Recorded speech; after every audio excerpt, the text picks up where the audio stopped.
Welding overhead is always a pain, literally.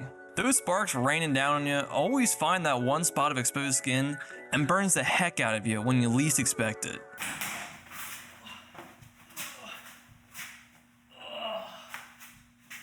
Oh yeah. Oh yeah. Oh yep, that's probably where it went. See that? Little hole there. Always wear the leather sleeves. They're probably a better option than this. Oh yeah. That's a good one. Not to mention, trying to get a good looking weld in this position can also be pretty tough. So once you get burned and your welds aren't really looking that great, it can be pretty defeating and it's tough to keep practicing if you're just a beginner. But with these few tips I'll be going over today, you have the best chance of not getting burned and getting slick results. So tip number one here, before we even start welding, is that you need proper gear. This goes for any position you're welding in, but especially overhead. Having the proper gear and being fully protected almost guarantees you won't get burned. Now, when I say the proper gear, that includes a welding cap, preferably a jacket with leather sleeves like this hybrid jacket I'm wearing. Some good gloves, jeans, and steel toe leather boots are always recommended. Now, some key things about gear is that you don't want any holes in your gear because, speaking from experience, the sparks always find it. And another thing is, if you are kneeling on the ground to get into a better position, make sure your jeans don't ride up your leg because, also speaking from experience, the sparks will always find their way into your boot, and that sucks. Now, another thing here is to make sure you always have some sort of hearing protection, whether it be earplugs or earbuds. Now, fortunately, I'm not speaking from experience on this, but I've heard of a lot of guys that had sparks go down inside their ears, and it's as excruciating as it sounds. So tip number two here for the overhead position, finding the right settings here is critical. There's a fine line between running too hot and the puddle wants to sag, and running too cold where you don't get good penetration. So for finding the right setting, you first have to determine what kind of weld are you going for here. Are you looking to stack those dimes and get a good looking weld with decent penetration, or do you want to get max penetration for that thicker material? I'll be showing how to do both here in a second, but that is the first thing to ask yourself because settings and the bead profile will be different for each scenario. So as always, the way I find the right setting is to start hot and then dial it back until I can control the puddle the way I want. A good starting point for settings is whatever setting runs good in the flat position, turn it down slightly colder than that, and then run a bead and try it out to see if you need to adjust your settings up or down. So in general, if you have too much wire speed, you'll notice your puddle builds up really fast and it's just hard to control. And the finished bead will just have more of a bulged appearance.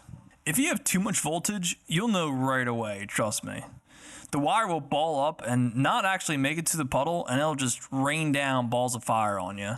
And you can see on my nozzle here a buildup of melted wire that's just not reaching that puddle. A quick key tip here, and this goes for any position you're welding in, but especially overhead, since you're fighting gravity, you really need a tight arc length and have that nozzle as close to the material as you can so you can punch that weld in there. And also for gun angle in this joint scenario, you always want to be pointing more towards the top plate to help fill out that joint better while fighting gravity. And I also don't really have a dragging or pushing angle here. It's pretty much just straight into the joint. And this leads me into tip number three, which is that a good technique helps a ton to create the weld exactly the way you want it. Now your technique goes hand in hand with choosing the right setting here because you can actually help control a hot setting with a good technique. Now for welding with max penetration for thicker material, since you're running hot, the bead profile will want to crown a bit, and there's not really much you can do about it because you're running hot.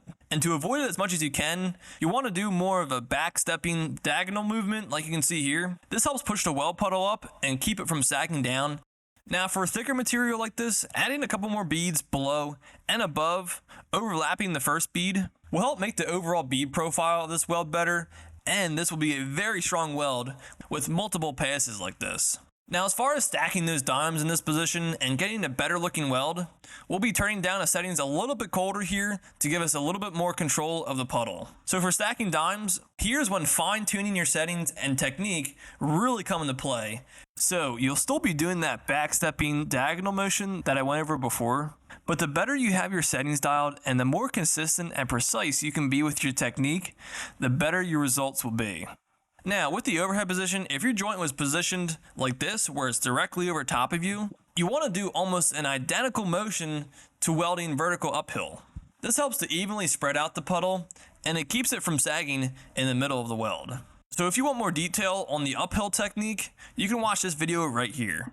Now, both of these techniques for each overhead position are a very slight movement, and you don't want to exaggerate this too much. But if the puddle is not spreading out or doing what you want it to do, try exaggerating the movement just a little bit more and see if that helps. If it doesn't, and your puddle is just sagging no matter what you do, then you know you're running too hot with your settings.